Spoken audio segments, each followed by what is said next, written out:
즐거운 대화를 나누는 쉬운 방법. 얼마 전에 나는 브릿지 파티에 갔다. 나는 카드놀이를 할 줄 모르는데 마침 나처럼 게임을 할 줄 모르는 한 부인이 있었다. 그녀는 내가 라디오에 출연하여 유명해진 로열 토마스의 전 매니저였다는 것을 알고 있었다.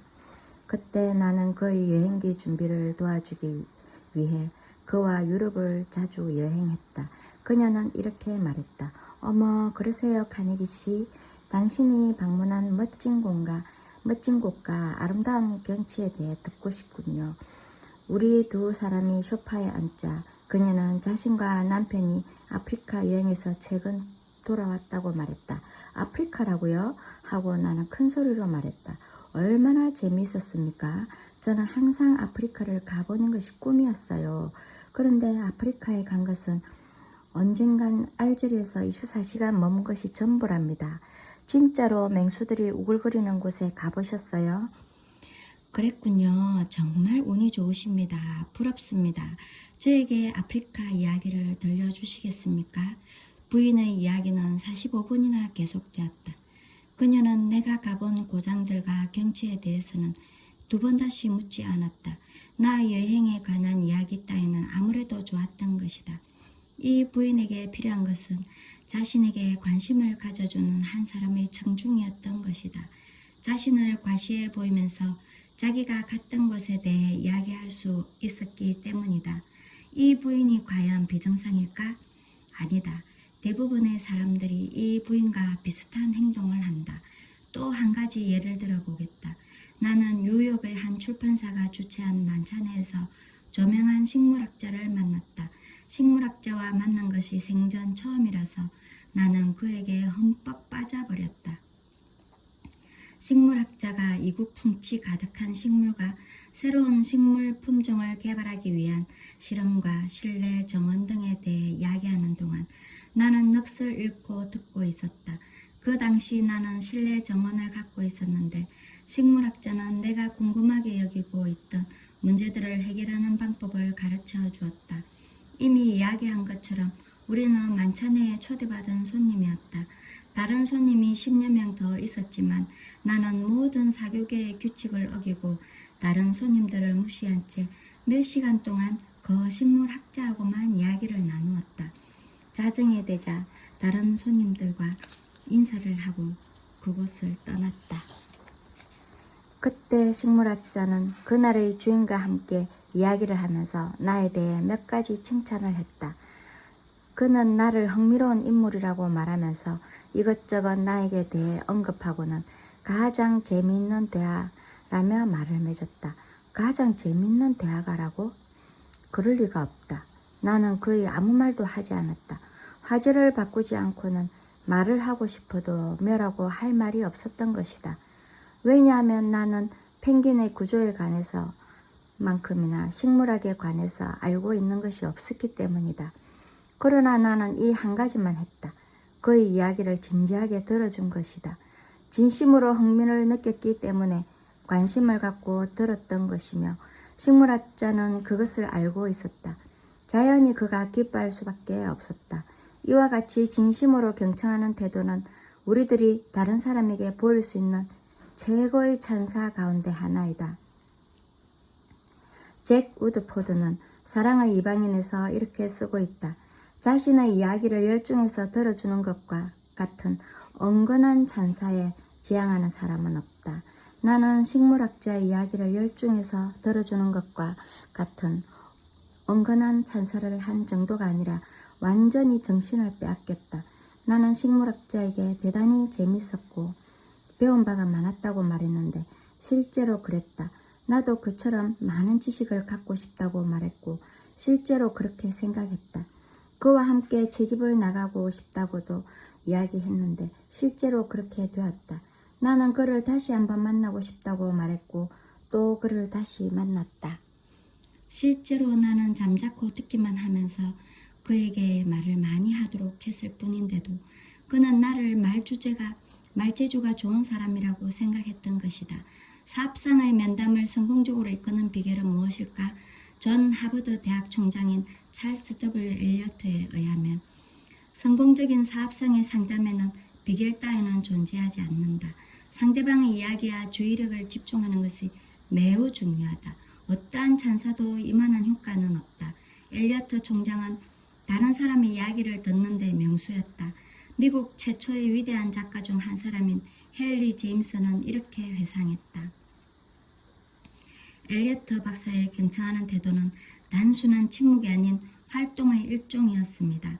그는 허리를 똑바로 펴고 꼿꼿이 앉아 양손을 무릎 위에서 포개어 잡고 깍지를 낀 엄지손가락을 천천히 또는 빠르게 돌리는 것 외에는 아무런 동작도 하지 않은 채 말하는 사람을 마주보고 앉아 귓뿐 아니라 눈으로 이야기를 듣는 것처럼 보였습니다.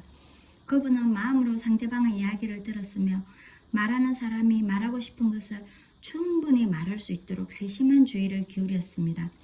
면담이 끝날 때쯤이면 그분에게 이야기하고 싶은 말을 모두 다 이야기했다는 느낌이 들게 됩니다. 너무나 자연스럽고 당연한 말 아닌가. 그것을 깨닫기 위해 하버드 대학에서 4년이나 공부할 필요는 없다. 그런데도 비싼 돈을 들여 점포를 빌려 요령있게 물건을 구입하여 진열장을 멋지게 장식하고 광고에 수만 달러를 소비하는 백화점 주인이 남의 이야기를 가로막고 고객과 싸움을 벌여 고객을 화나게 만들어 점포 밖으로 내쫓아내는 점원을 고용하고 있다는 것을 우리는 잘 알고 있다. 시카고에 있는 한 백화점은 매년 그곳에서 수천 달러의 상품을 사들이는 한 고객을 거의 잃을 뻔했는데 그 이유는 한 점원이 그 고객의 이야기를 전혀 들어주지 않았기 때문이었다. 시카고에서 우리 광자에 참석했던 헨리에타 더글래스 부인은 바겐 세일 때 구입한 코트를 교환해 달라고 요구했다. 점원은 그 부인의 불평조차도 듣기를 거절했다. 부인께서는 이 코트를 바겐 세일 때 사셨잖아요. 여기 읽어보세요. 하고 점원은 큰 소리로 말하며 벽에 붙어있는 포스트를 가리켰다. 반품은 안 됩니다. 일단 사간 물건은 그대로 쓰셔야 합니다. 라이닝에 흠이 있으면 고쳐서 입으세요. 하지만 이건 하자가 있는 물건이 아닙니까? 하고 더글라스 부인은 불만 섞인 말을 했다. 그래도 어쩔 수 없어요. 반품은 절대로 안 됩니다. 그녀는 앞으로 두 번 다시 이 백화점에 발을 들여놓지 않겠다고 맹세하면서 화가 나 그곳을 나가려고 했다. 그때 그녀는 여러 해 동안 단골 거래로 알고 있던 백화점 지배인의 인사를 받게 되었다. 그녀는 곧바로 지배인에게 자신에게 일어난 일에 대해 모두 이야기했다. 지배인은 조심스럽게 그녀의 이야기를 다 듣고 나서는 코트를 살펴보고 이렇게 말했다. 바겐세일은 계절이 지난 상품을 싸게 처분하는 것이므로 원칙적으로는 반품이 안 됩니다. 그러나 그 원칙도 하자가 있는 상품에는 적용되지 않습니다. 라이닝은 우리가 수리하거나 교환해 주어야 합니다. 그러니 부인이 원하시면 현찰로 돌려드리겠습니다. 사람을 대하는 태도에 있어서 얼마나 차이가 나는가. 만일 지배인이 그곳에 오지 않고 이야기를 듣지 못했다면 그 백화점은 단골 고객을 영원히 잃어버리고 말았을 것이다. 남의 이야기를 듣는 것은 직업 세계에서와 마찬가지로 우리의 가정생활에서도 중요하다. 뉴욕주의 크로톤 온 호드슨 사는 밀리 에스포스터 부인은 자녀가 이야기하기 원할 때 그것을 진지하게 들어주는 것을 자신의 중요한 일로 여기고 있다. 어느 날 저녁 에스포시토 부인은 아들 로버트와 함께 부엌에 앉아 있었다. 로버트는 자기가 생각하고 있는 것을 간단히 의논하고 난 뒤 어머니에게 말했다. 엄마, 난 엄마가 나를 무척 사랑한다는 것을 알고 있어요. 그녀는 감동을 받아 이렇게 말했다. 물론 나는 너를 무척 사랑하고 있단다. 넌 그걸 의심했었니? 로버트는 이렇게 대답했다. 아니, 나는 엄마가 나를 정말 사랑해준다는 것을 알고 있어요. 왜냐하면 내가 엄마와 이야기를 하려고 하면 엄마는 무슨 일을 하다가도 손을 멈추고 내 말을 끝까지 들어주시잖아요. 상습적인 불평론자, 심지어는 가장 거친 비평가까지도 종종 인내심을 잃고 동정적인 태도를 지닌 경청자 앞에서는 유순해지고 성질을 부리지 않는 법이다. 경청자는 성난 불평꾼이 코브라처럼 몸을 빳빳이 세우고 입으로 독을 내뿜는 동안 조용히 침묵을 지키는 것이다. 한 가지 예를 들어보면 뉴욕 전화회사는 몇 년 전에 교환원에게 마구 욕실을 퍼붓는 굉장히 못된 고객 한 사람과 해결을 보지 않으면 안 될 입장에 처하게 되었다. 그날 욕을 퍼붓고 화를 내며 전화선을 송두리째 끊어버리겠다고 위협했다. 그리고 전화요금을 청구해도 잘못되었다고 하면서 납부를 거절했다. 그는 신문에 투서를 했고 공공사업위원회에 수없이 소청을 제기했으며 그 회사를 상대로 수차례에 걸쳐 소송을 냈다. 결국 전화회사 직원의 가운데 가장 분쟁 해결 솜씨가 뛰어난 사람이 그 고객을 면담하기 위해 파견되었다. 분쟁 해결 전문가는 잠자코 이야기를 들으면서 상대방으로 하여금 비난에 가득 찬 말들을 충분히 늘어놓게 내버려 두었다. 전화국 직원은 이야기를 들으며 예스를 연발하면서 그의 불만에 동조를 했다.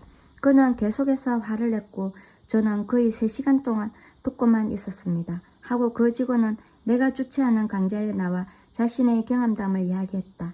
그 다음에 갈 때에도 저는 몇 시간 동안 그가 욕하는 것을 듣고만 있었습니다. 그와 4번 면담을 했는데 4번째 면담이 끝날 쯤에 저는 그가 시작하려는 모임의 회원이 되었습니다. 그 조직의 이름은 전화가입자 보호협회라는 것이었습니다. 지금까지도 저는 그 모임의 회원이고 아마 제가 아는 한 그 사람을 빼놓고는 제가 전 세계에서 단 한 명의 회원일 것입니다.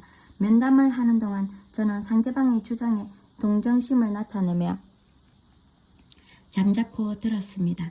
그는 이전에는 그런 태도를 보인 전화국 직원을 만난 적이 없었기 때문에 차츰 우호적인 태도를 보이기 시작했습니다. 제가 그를 만나러 간 용건에 대해서는 첫 번째 방문 때에도 한마디 하지 않았고 2번째, 3번째 면담 때에도 꺼내지 않았습니다.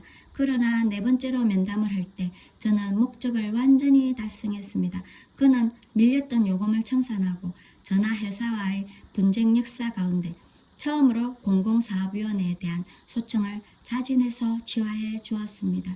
이 말썽 많은 사나이는 간혹한 착취로부터 시민의 권리를 보호하는 성스러운 십자군으로 자처하고 있었던 것 같다. 그러나 실제로 그 사람이 정말 원했던 것은 자기 중요감이었다. 그는 처음에 그 중요감을 욕설과 고소로 얻었지만 전화국 직원으로부터 중요감을 얻게 되자 그의 망상이 빚어낸 불평은 씻은 듯이 사라지고 만 것이다. 테트머 모직회사라고 하면 오늘날에는 세계에서 유수한 모직회사 중의 하나인데 창립한 지 얼마 안 되었을 무렵에 창립자인 줄리언 F. 테트머의 사무실에 어느 날 아침 한 고객이 뛰어들어왔다. 이 남자는 우리 회사에 약간의 부채를 지고 있었습니다. 하면서 테트머는 나에게 설명했다. 그 고객은 그런 사실을 부인하고 있었지만 우리는 그가 착각하고 있다는 것을 알고 있었지요. 그래서 우리 회사의 신용관리부는 그에게 돈을 지불할 것을 요구했습니다. 신용판매부에서 여러 번 독촉장을 받자 화가 머리 끝까지 난 그는 시카고까지 먼 길을 달려와 내 방으로 뛰어든 것이었습니다. 그는 그 돈을 절대로 지불할 수 없으며 다시는 테트머 모직회사와 거래를 하지 않겠다는 말을 하기 위해 먼 길을 달려왔던 것입니다. 저는 그가 하고 싶어하는 말을 인내심을 갖고 끝까지 들었습니다. 몇 번 말을 막으려고도 했으나 현명한 일이 아닌 것 같아 꾹 참았습니다. 그래서 그가 하고 싶은 말을 하도록 내버려 두었습니다. 그가 말을 끝내고 얼마쯤 지나 상대방의 말을 들을 분위기가 되었을 때 저는 조용히 이렇게 말했습니다. 그런 일을 알려주시기 위해 시카고까지 찾아와 주셔서 감사합니다. 선생님은 제게 큰 도움을 주셨습니다. 왜냐하면 만일 신용관리부가 선생님을 괴롭히고 있다면 틀림없이 다른 고객들도 그런 식으로 괴로울지 모르니까요. 그렇다면 정말 큰일입니다. 선생님이 일부러 찾아오시지 않으셨어도 제가 찾아뵈어야 했을 것입니다. 그는 제가 그런 말을 할 줄 꿈에도 생각하고 있지 않았을 겁니다. 그는 약간 실망한 것처럼 보였습니다. 그도 그럴 것이 그는 저와 한바탕 싸우기 위해 시카고까지 왔는데 제가 그와 다투는 대신에 감사하다는 말을 하고 있었으니 말입니다. 저는 그에게 얼마 안 되는 돈이지만 하지만 장부에서 지워버리고 깨끗이 잊어버리라고 이야기했습니다. 왜냐하면 그는 매우 꼼꼼한 사람이고 또 우리 직원들은 수천 명의 고객을 상대하지만 그는 자신의 거래분만을 취급하고 있으니 틀릴 리가 없다고 했습니다. 따라서 그보다는 우리가 잘못했을 확률이 훨씬 더 크다고 했습니다. 저는 그의 심정을 충분히 이해하며 그의 입장이 되면 저라도 틀림없이 그렇게 행동했을 거라고 말했습니다. 그리고 더 이상 우리 회사와 거래하지 않을 것으로 보여 몇몇 모직 회사를 그에게 추천해 주었습니다. 예전에도 그가 시카고에 왔을 때 함께 식사하곤 했기 때문에 그날도 저와 함께 점심 식사를 하자고 권했습니다. 그는 그 초대를 매우 어색해하면서도 받아들였습니다. 우리가 사무실에 다시 돌아왔을 때 그는 이전보다 훨씬 많은 양의 물건을 주문했습니다. 그는 가벼운 마음으로 집으로 돌아갔고 우리가 그에게 한 것처럼 공정하기를 원하는 마음에서 얼마 후 서류를 다시 검토해 보았더니 잘못 계산된 송장을 발견했다며 사과 편지와 함께 말썽이 된 돈을 붙여왔습니다. 그 후 그는 아들을 낳았는데 미들 네임을 테트머라 붙였으며 우리는 그가 죽을 때까지 22년 동안 친구와 회사의 고객으로 가깝게 지냈습니다. 여러 해 전 네덜란드에서 이민 온 한 소녀는 가족의 생계를 위해 빵 가게에 창문을 닫았다. 그의 가족은 너무나 가난했기 때문에 그 밖에도 그 소녀는 매일 바구니를 들고 나가 석탄 마차가 시궁창에 흘리고 간 석탄 부스러기를 주우러 다니곤 했다. 이 소년의 이름은 에드워드 포크였다. 그는 6년 이상 학교를 다녀보지 못했지만 미국의 저널리즘에서 가장 성공적인 잡지의 편집인이 되었다. 에드워드 포크는 어떻게 그 일을 해낼 수 있었을까? 그에 대한 이야기는 길지만 그가 어떻게 출발했는가 하는 것은 간단히 요약할 수 있다. 포크는 이 장에서 주장하고 있는 원리들을 이용하여 성공의 발판을 마련했다. 그는 13세 때 학교를 그만두고 웨스턴 유니언 전신 회사의 사안이 되었지만 교육을 받으려는 생각을 한순간도 포기하지 않았다. 그래서 포크는 독학을 시작했다. 그는 미국 유명 인사 전기 전집을 사기 위해 충분한 돈이 모일 때까지 차비와 점심값을 절약했다. 포크는 성공한 사람들의 전기를 읽고 그들의 어린 시절에 대한 더 상세한 이야기가 알고 싶어 그들에게 편지를 보냈다. 그는 뛰어난 경청가였다. 그는 유명 인사들에게 그들 자신에 관해 좀 더 많은 이야기를 해달라고 부탁했다. 그는 당시 대통령에 입후보하고 있던 제임스 A. 가필드 장군에게 편지를 보내 그가 어릴 때 운하에서 배를 끄는 인부로 일했다는 것이 사실이냐고 물었다. 가필드 장군은 답장을 보냈다. 그는 또 그란트 장군에게 편지를 보내 장군이 치른 한 유명 전투에 관해 질문했다. 그란트 장군은 지도까지 그려 포크에게 답장을 했고 이 14살 먹은 소년을 집에 초대하여 하루 저녁 그 이야기를 하면서 보냈다. 얼마 안 있어 이 웨스턴 유니언의 급사 버크 소년은 미국의 많은 유명 인사들과 서신을 왕래하는 사이가 되었다. 랄프 waldo 에머슨, 올리버 웬델 홈즈, 롱펠로우, 에이브럼 링컨 부인, 루이자 메이 알코트 여사, 셔먼 장군, 제퍼슨 데이비스 등 쟁쟁한 이들이었다. 소년은 그 유명한 사람들과 서신을 교환했을 뿐만 아니라 휴가 때면 그들을 찾아갔으며 그때마다 극진한 손님 대접을 받았다. 이러한 경험은 무엇과도 바꿀 수 없는 자신감을 그에게 불어넣어 주었다. 유명인들은 이 소년에게 그들의 인생을 형성했던 꿈과 야망을 옮겨 불을 붙였다. 그것은 여기에 기술한 원리를 작용함으로써 가능했던 것이다. 수백 명의 저명 인사들을 인터뷰했던 저널리스트인 아이작 F. 마쿠스는 많은 사람들이 상대방의 이야기를 주위에서 들어주지 않기 때문에 좋은 인상을 주는데 실패하고 있다고 말하고 있다. 그들은 다음에 자신의 무엇을 이야기할 것인가에 정신을 팔려 남의 이야기는 거의 듣지 않습니다. 대단히 중요한 위치에 있는 사람들은 말을 잘하는 사람보다 남의 이야기를 잘 듣는 사람을 높이 평가하며 남의 이야기를 잘 듣는 능력이 다른 어떤 특성보다도 바람직한 것으로 생각한다고 말합니다. 비단 중요한 위치에 있는 사람들뿐만 아니라 보통 사람들 역시 남의 이야기를 잘 듣는 사람을 원한다. 리더스 다이제스트지는 언젠가 이런 글을 실었다. 많은 사람들은 자기 이야기를 경청할 사람이 필요할 때 의사를 부른다.